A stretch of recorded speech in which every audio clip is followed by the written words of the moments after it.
Assalamualaikum warahmatullahi wabarakatuh. Halo pemirsa, apa kabar Anda? Semoga dalam keadaan sehat dan tetap semangat beraktivitas. Senang sekali saya Tisna Aulia kembali menjumpai Anda dalam program Pautere Paguk Obrolan Terkini. Di episode kali ini pemirsa kita berada langsung di ruangan Komisioner KPU Kota Makassar dan akan membahas perihal persiapan Pilwalkot 2024 dan seperti apa perjuangan Pantarli dalam melakukan pendataan menuju Pilwalkot 2024 kali ini. Dan untuk membahasnya pemirsa, saya sudah bersama dengan Komisioner KPU Kota Makassar, Bapak Abdi Gonjing. Assalamualaikum, halo Pak. Salam, halo. Apa kabar? Alhamdulillah. Baik, sehat ya Pak? Sehat, insyaallah. Sebelumnya terima kasih Pak Abdi sudah menyempatkan waktunya untuk berbincang bersama kami di sini di tengah kesibukan di KPU saat ini luar biasa sibuk sekali ya Pak. Ya lumayan lah. Ya. Baik, Pak Abdi ini berbicara perihal Pilwalkot 2024. Ini kan tahapan yang paling banyak diketahui oleh masyarakat adalah pencoklitan. Ini seperti apa progresnya sampai saat ini, Pak? Ya, untuk saat ini proses coklit sudah selesai kemarin ya, di 24 Juli kemarin itu sudah kita nyatakan selesai dan sekarang sementara tahap rekapitulasi hasil pencoklitan itu. Nah, di hari ini sementara berlangsung proses rekapitulasi di tingkat provinsi yang kemudian nanti dilanjutkan rekapitulasi secara nasional. Oke. Kemarin kita sudah laksanakan rekapitulasi di tingkat kota dan ini kan secara berjenjang ya, secara berjenjang. Jadi teman-teman PPS bersama Pantarli itu melakukan melakukan rekapitulasi di tanggal 25 setelah satu hari setelah berakhirnya masa pencoklitan. Kemudian dilanjutkan teman-teman PPK dan kemudian kemarin kita lanjutkan di KPU Kota Makassar. Jadi memang sudah 100% selesai untuk tahap pencoklitan dan saat ini tengah berlangsung proses rekapitulasi begitu Pak ya. Untuk Pantarli ini sendiri nih Pak, ada berapa sih jumlahnya untuk di Kota Makassar? Untuk Makassar itu jumlahnya ada 3.735 orang. Oke, terbagi Yang terbagi 15 di 15 kecamatan di 153 kelurahan. Untuk perekrutan dari para Pantarli ini bagaimana sih Pak? Kalau perekrutannya kan kemarin kita lakukan secara terbuka ya, secara terbuka dan itu kita umumkan di publik dan alhamdulillah antusiasme masyarakat kemarin itu pendaftar kurang lebih ada sekitar 6 ribuan. 6 ribuan, tapi karena yang kita butuhkan hanya 3.735 Ya, dan yang terpilih itu ya 3.000 itu tadi ya, 3.000. akhirnya kita nyatakan yang nyatakan lulus ya itu tadi. Dengan melihat beberapa rekam jejaknya ya, utamanya rekam jejak dan keterwakilan wilayah beserta syarat-syarat lain tentunya. Oke. Ini kan dalam proses selama kurang lebih 1 bulan ya Pak, para Pantarli ini berjuang untuk melakukan pendataan. Ini kendala apa aja sih yang ditemui di lapangan Pak dari laporan-laporan mereka? Kalau paling banyak itu yang pertama soal warga yang sulit ditemui. Sulit ditemui karena faktor pekerjaan. Sehingga jadwal ketemunya antara Pantarli dan pemilih tadi itu akhirnya harus buat janji. Buat janji untuk kemudian bisa bertemu. Itu yang pertama. Yang kedua, kendala yang kedua ya banyak yang sudah pindah. Yang sudah pindah domisili tapi tetap alamatnya masih tetap terdaftar di alamat yang dimaksud dalam daftar pemilih potensial itu. Untuk aplikasi sendiri bagaimana Pak? Apakah tidak merepotkan mereka? Alhamdulillah aplikasi Sidali ya, aplikasi coklit yang digunakan coklit itu alhamdulillah sampai sejauh ini paling biasanya mungkin masalah jaringan ya. Itu saya kira masalah yang normal dan tapi sampai selesai proses coklit kemarin coklit ini alhamdulillah berjalan lancar. Oke. Kita ketahui juga nih Pak perihal pendataan ini para Pantarli ini kan banyak sekali kita tahu kabar mereka melakukan banyak sekali kisah-kisah lucu begitu, kisah-kisah menarik dalam proses ini. Apa aja nih Pak yang terdapat di lapangan? Ya, kalau yang kami menyebutnya lucu ya, dalam menarik. Menarik lah. Menarik itu salah satunya di Kepulauan Sangkarang. Ada di Kepulauan Sangkarang itu yang warga atau pemilih ini itu tidak mau dicoklit karena merasa hampir setiap kali ada yang melakukan pendataan tapi rumahnya tidak pernah dapat bantuan. Jadi mungkin dia pikir bahwa kita yang melakukan proses coklit ini itu sedang mendata untuk pemberian bantuan, padahal bukan itu.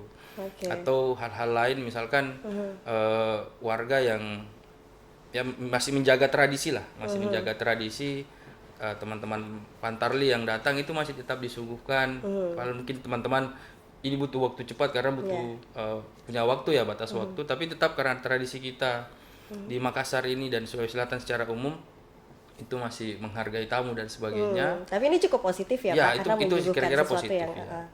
Ada lagi nih Pak yang bahkan sampai mengunjungi makam untuk memastikan tanggal kematian dari anggota keluarga di rumah tersebut. Apakah memang harus sedetail itu Pak mereka mengetahui? Sebenarnya dalam aturan itu yang paling penting adalah dokumen de jure-nya. Untuk memastikan dokumen de jure yang dimaksud itu ada dua. Satu, keterangan kematian dari pemerintah setempat, apakah kelurahan dan atau kecamatan.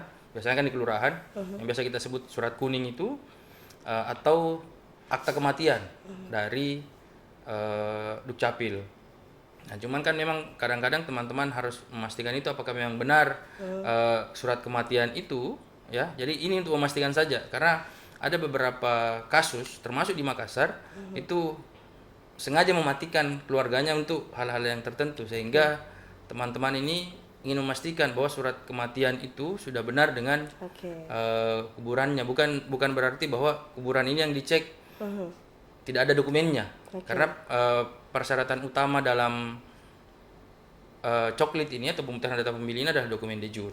Jadi selama ada dokumen de jure-nya, yang baik itu yang kami katakan tadi surat keterangan kematian ataupun akta kematian, selama ada itu harus kita otomatis pasti meninggal. Ya. Gitu. Tapi memang luar biasa sekali perjuangan para Pantarli ini, karena bahkan sampai mengecek ke makam begitu Pak ya. Belum lagi ada yang sampai dikejar anjing dan ditolak di rumah-rumah warga begitu ya Pak. Ini pendekatan yang dilakukan nih Pak bagi Pantarli yang ditolak mungkin di perumahan-perumahan elit. Ada juga yang seperti itu saya dapatkan. Ini seperti apa Pak? Ya, kalau yang kayak seperti itu memang banyak kasus yang kita dapatkan, utamanya perumahan-perumahan elit dan juga kawasan-kawasan bisnis ya, kawasan bisnis yang memang masyarakat di situ atau pemilih yang ada di situ dalam tanda petik kurang antusias dalam hal pencoklitan. Tapi alhamdulillah teman-teman Pantarli dengan beberapa pendekatan dan juga beberapa hal yang kami sampaikan ke teman-teman itu bisa mengatasi itu. Makanya kan kenapa kemarin salah satu yang kita pilih dari petugas Pantarli kita itu adalah orang-orang yang betul-betul menguasai lokasinya.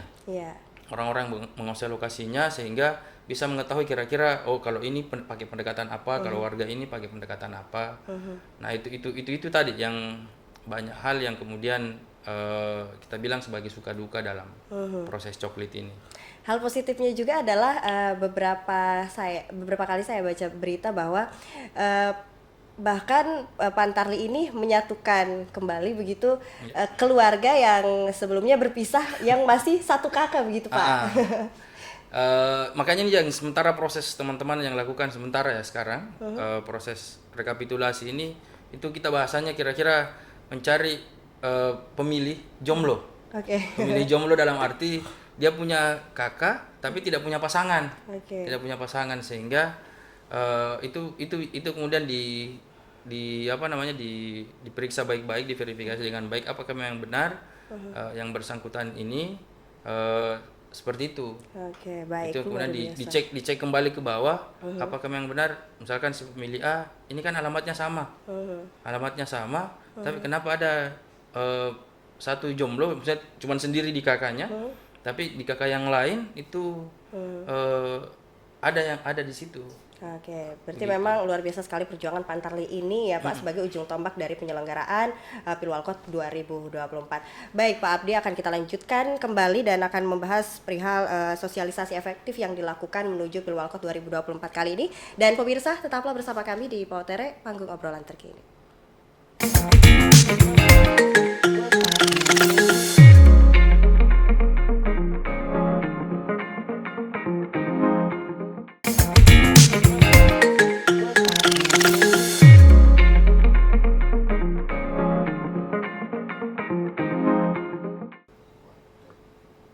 Anda kembali bersama kami di Pautere, panggung obrolan terkini pemirsa, dan saya masih ingin mempertanyakan perihal kartu keluarga nih Pak yang tidak sesuai. Seperti apa nih Pak?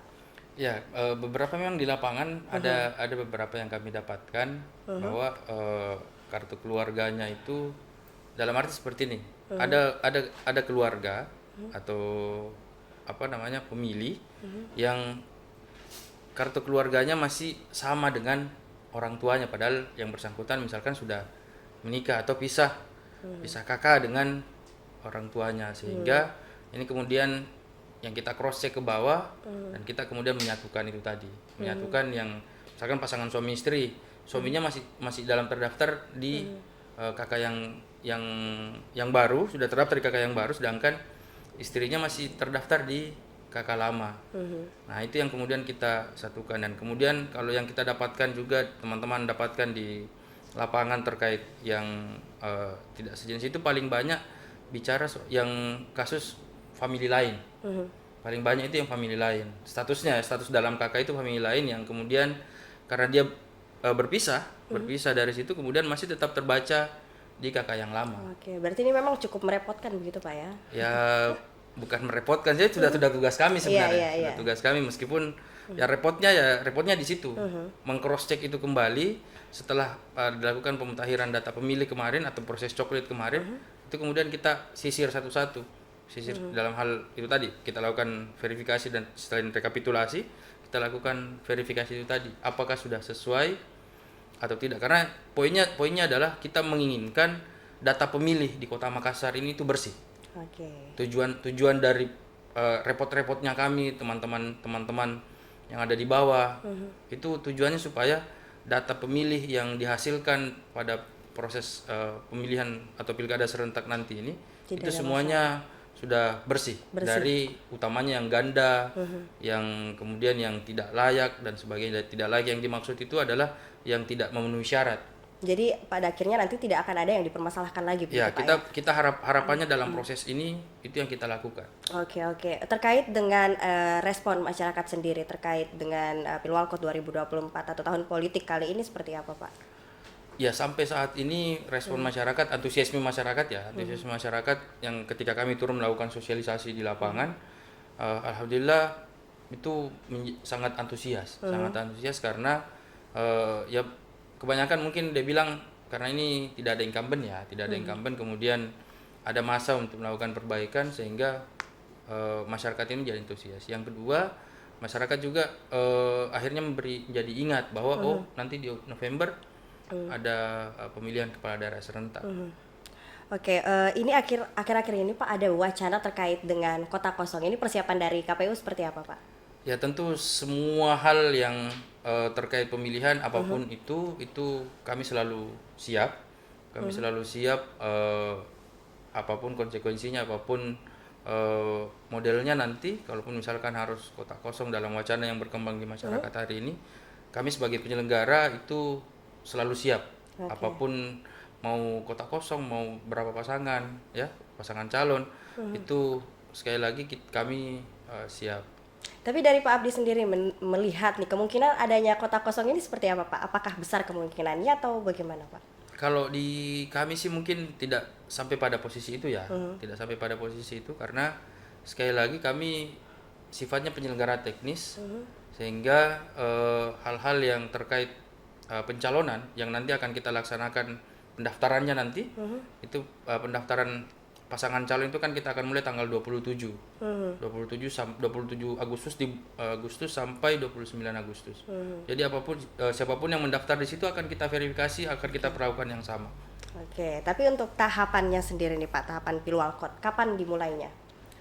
Yang apa itu? Pendaftaran. Ya, kalau pendaftaran pasangan calon itu nanti kita akan mulai tanggal 27 Agustus sampai 29 Agustus. Nanti didahului oleh pengumuman pendaftaran yang akan kita mulai di tanggal 23 sampai 26. Itu kita akan sudah mulai lakukan pengumuman, jadi para bakal calon yang kemudian ingin mendaftarkan diri itu akan kita laksanakan itu. Besok juga kita akan laksanakan sosialisasi awal. Sosialisasi awal terkait syarat-syarat syarat-syarat khususnya misalkan visi misi ya, syarat visi misi bagi pasangan calon. Oke. Untuk prosedurnya sendiri seperti apa, Pak? Prosedur pendaftarannya tentu ya melalui mekanisme yang sudah diatur dalam PKPU 8 bahwa setiap calon itu minimal harus didukung oleh 20% suara. Untuk di Kota Makassar itu kira-kira ada 10 karena 50 ada 50 kursi, berarti minimal 10 kursi, apakah itu gabungan partai atau satu partai politik dan sebagainya. Oke, untuk sosialisasi yang tadi Pak Abdi sempat katakan ini siapa saja yang untuk siapa saja nih untuk sosialisasi ini, Pak? Untuk besok untuk visi misi ya, besok kita akan laksanakan itu yang kita undang itu ormas-ormas, kemudian para partai politik yang nanti tentu akan memberikan rekomendasi kepada para pasangan calon ini supaya dalam penyusunan visi misi pasangan calon itu semua memenuhi syarat. Dalam hal ini sesuai dengan RPG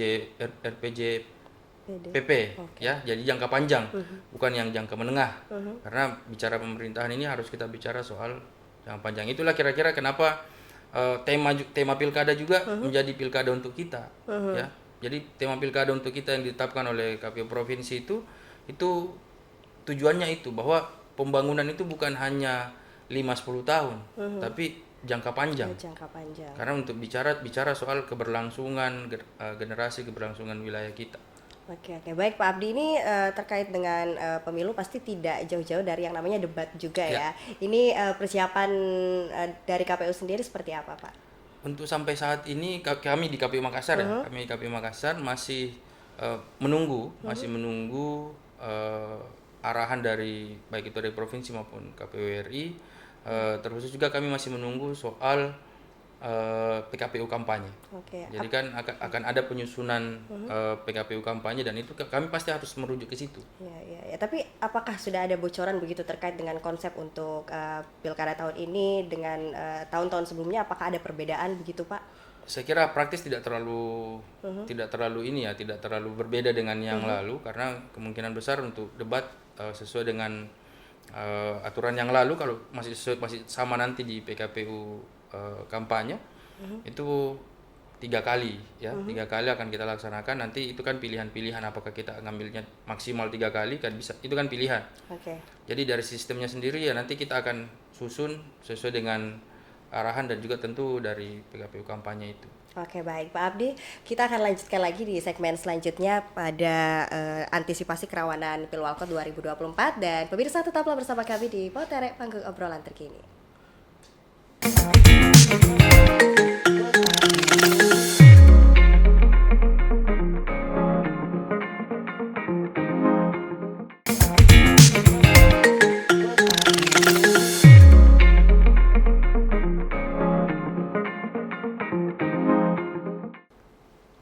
Anda kembali bersama kami di Poterek Panggung Obrolan Terkini, pemirsa. Nah, yang dinamanya penyelenggaraan pemilu pasti ada saja begitu kerawanan-kerawanan yang kerap kali terjadi. Nah, kita mau tahu apa sih persiapan dari KPU Kota Makassar dalam mengantisipasi kerawanan yang terjadi. Nah, Pak Abdi, kerawanan-kerawanan yang kerap kali terjadi di pemilu ini kan seringkali begitu tidak terduga. Nah, apa aja sih Pak antisipasi yang dilakukan oleh KPU?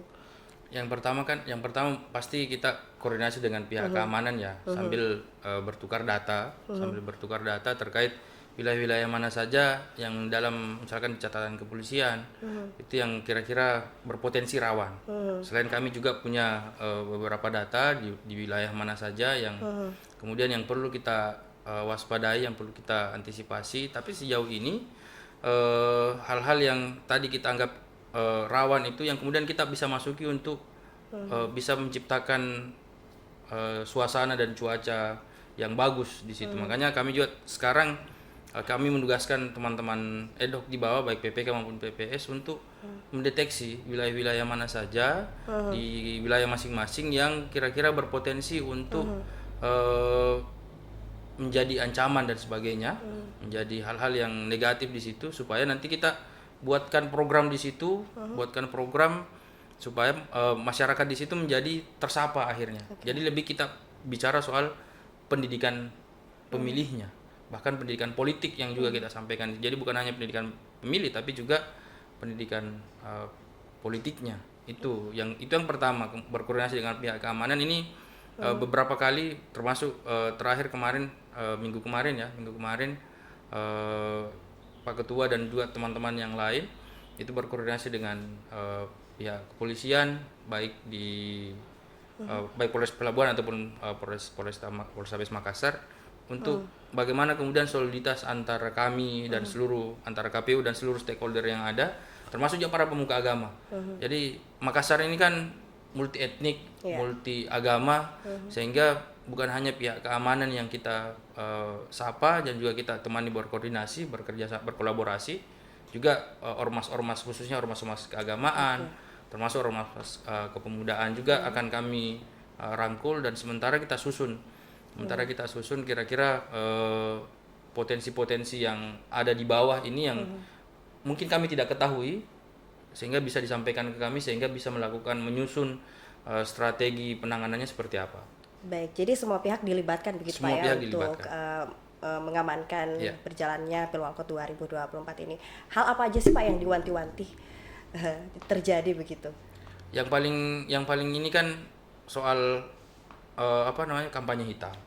Kampanye hitam yang bisa menjurus ke perselisihan atau mungkin bahkan situasi chaos. Tapi kita berharap black campaign ataupun kampanye hitam itu tadi, ataupun negatif campaign yang kemudian lahir menjelang ataupun pas mendekati hari H, itu bisa kita minimalisir supaya hal-hal yang demikian ini tidak membagi masyarakat ya, tidak membagi masyarakat berdasarkan pilihannya, tapi lebih bicara soal prinsip sipakatau, sipakainga itu menjadi ada di kita. Sebagaimana juga ya, makanya kenapa kami maskotnya ya, kenapa kami itu memilih maskot Sura itu yang biasa dipakai pas Sinril itu, karena kita menginginkan bahwa ada pesan-pesan kebudayaan, ada pesan-pesan Toriolo, ada pesan-pesan Toriolo orang-orang terdahulu kita, bahwa dalam suksesi kepemimpinan yang diutamakan adalah kebersamaan. Nah, jadi dari logo KPU tersebut ada filosofi di dalamnya, ada gitu Pak ya.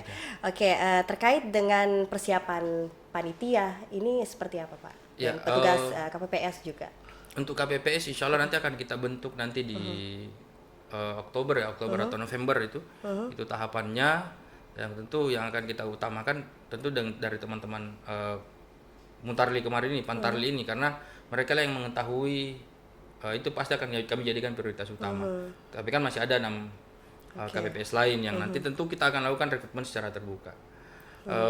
Makanya ini yang menjadi concern kami saat ini adalah bagaimana kemudian dari sisi SDM itu kita benahi hal-hal yang mungkin masih kurang, itu kita perbaiki, kita tambahkan yang baik itu kemudian kita terus tingkatkan untuk dari sisi SDM.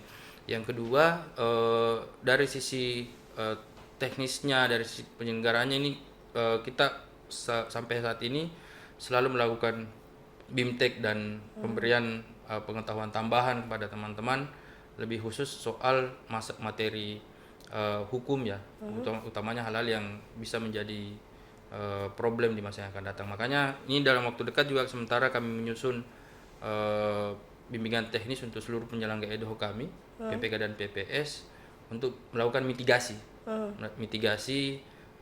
pelanggaran selama proses pencalonan, proses pilkada serentak ini. Oke. Jadi memang sudah dibekali begitu Pak ya? Ya.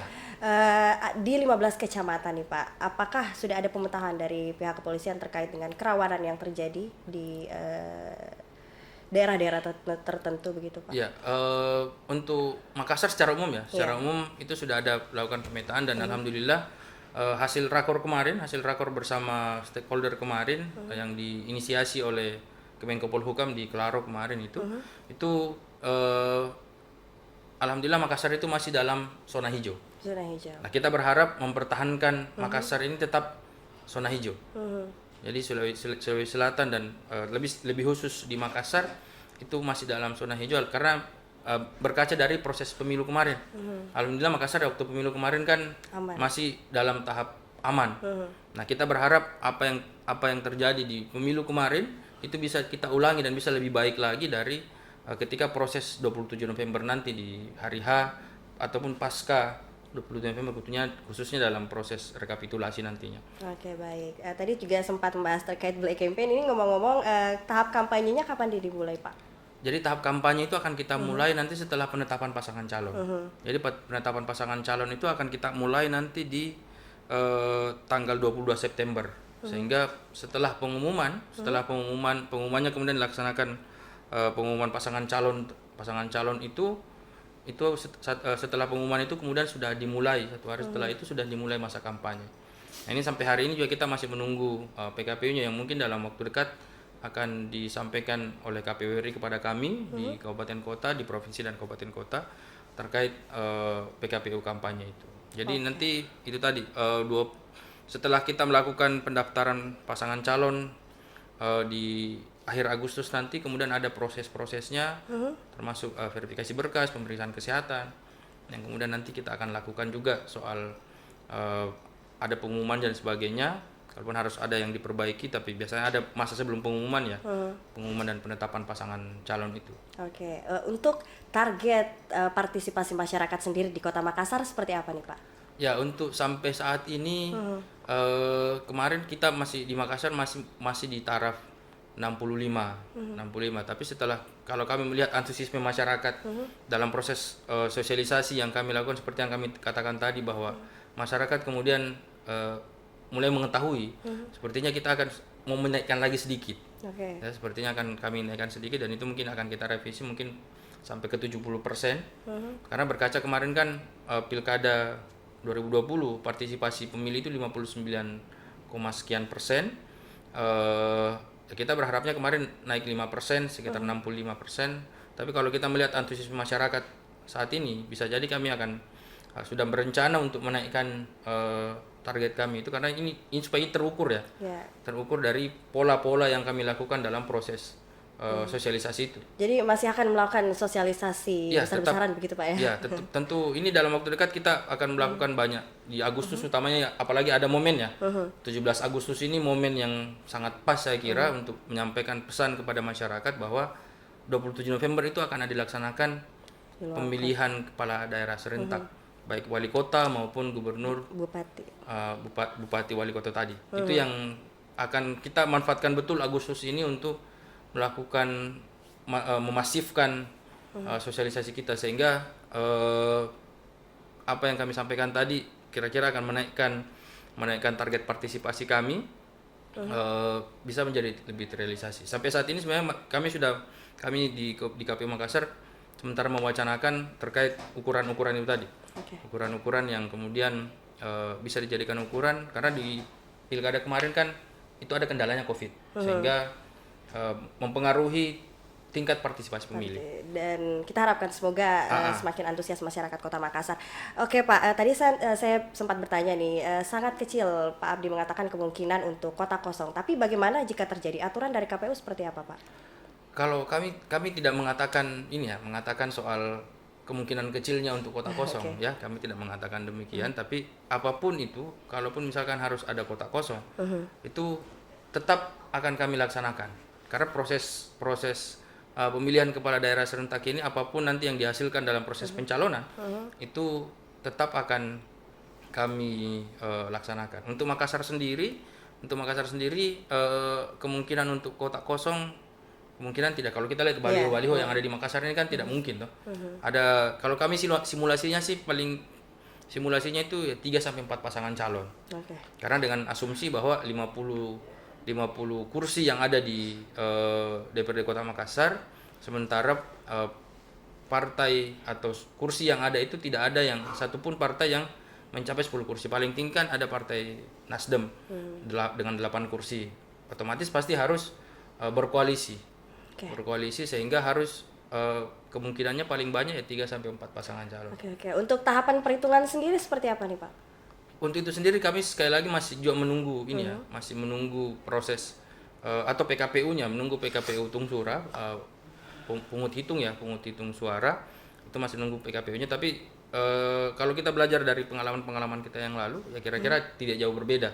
Setelah dilakukan proses pemungutan suara di 27 November nanti, kemudian dilanjutkan penghitungan suara di tingkat TPS, kemudian secara berjenjang akan dilakukan setelahnya, besoknya sudah mulai dilakukan rekapitulasi di tingkat kecamatan, kemudian naik ke kota untuk sekaligus untuk penetapan penetapan hasil rekapitulasi. Oke. Di tingkat kota untuk pilwali, untuk gubernur sendiri nanti di wilayahnya di provinsi, di KPU Oke, provinsi. baik. Kita harapkan semoga berjalan dengan lancar Amin, Pilkada amin, serentak 27 November mendatang ya Pak. Terakhir nih Pak, pesan kepada masyarakat Kota Makassar menuju Pilwalkot 2024. Silahkan Pak. Ya, untuk pilwali nanti kami berharap kepada seluruh masyarakat Makassar, warga Kota Makassar yang telah memenuhi syarat sebagai pemilih di 27 November nanti, itu yang pertama-tama memastikan diri tak sudah terdaftar di daftar pemilih tetap atau daftar pemilih, untuk memastikan bahwa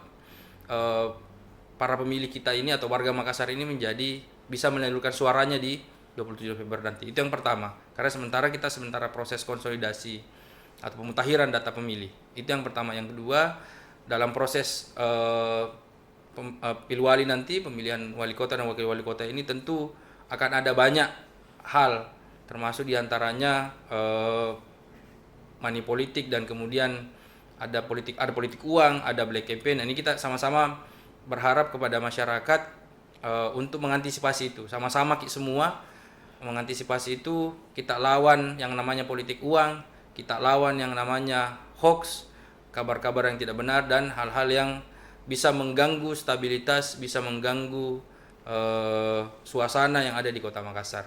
Kita berharap seluruh proses penyelenggaraan pemilihan wali kota dan wali kota nanti itu berjalan lancar, dan kita tentu berharap proses ini mendapatkan berkah dari Tuhan Yang Maha Esa. Baik, luar biasa. Terima kasih sekali Pak Abdi Gonching atas waktunya bersama kami di Potere hari ini. Dan pemirsa, demikianlah Potere Panggung Obrolan Terkini episode kali ini. Saya Tisna Aulia beserta seluruh kerabat kerja yang bertugas pamit.